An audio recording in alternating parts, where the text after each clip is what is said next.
It was Susan Curtis who wrote the book in 1977 called Jeannie, Psycholinguistic Study of a Modern-Day Wild Child. She stated that Jeannie was very sweet and very communicative. Jeannie acquired a vocabulary, but it was quite limited. The real important thing, though, was that she never learned grammar.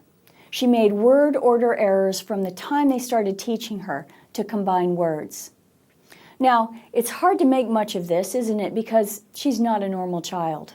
Not only has she passed the critical period for language acquisition, but she's had a horrific early life. So it's hard to know what might have caused her abnormal language learning. She never ever acquired much beyond limited telegraphic speech with word order errors, which is pretty striking. The other sad and striking thing was that after she had been sort of experimented with, she didn't have a home. Her mother was institutionalized, her father was dead, and she ended up institutionalized herself, which is a really sad outcome for someone who was so important at one time to this debate about language. If you'd like to read about Jeannie's history, this book, Jeannie, A Scientific Tragedy, by Russ Reimer, chronicles what happened to Jeannie both before and after she was discovered. We might, at a stretch, say that Jeannie provides evidence for critical period of language acquisition.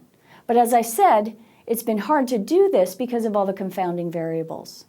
But when you put it together with some other things, it does start to look like there probably is a critical period.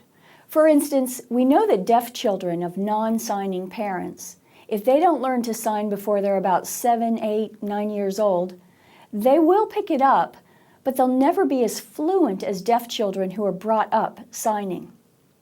Similarly, we all know that if you move to a new linguistic environment as an immigrant, from the age of 7, 8 or so, you're always going to speak with a bit of an accent. Whereas if you move earlier than that, for the most part, you won't speak with an accent. We don't know for sure, but it does appear that there's a critical period for language acquisition. It's much harder to learn a new language after the critical period, and the learning process seems different. At least in the Jeannie case, there is some support for the nature view.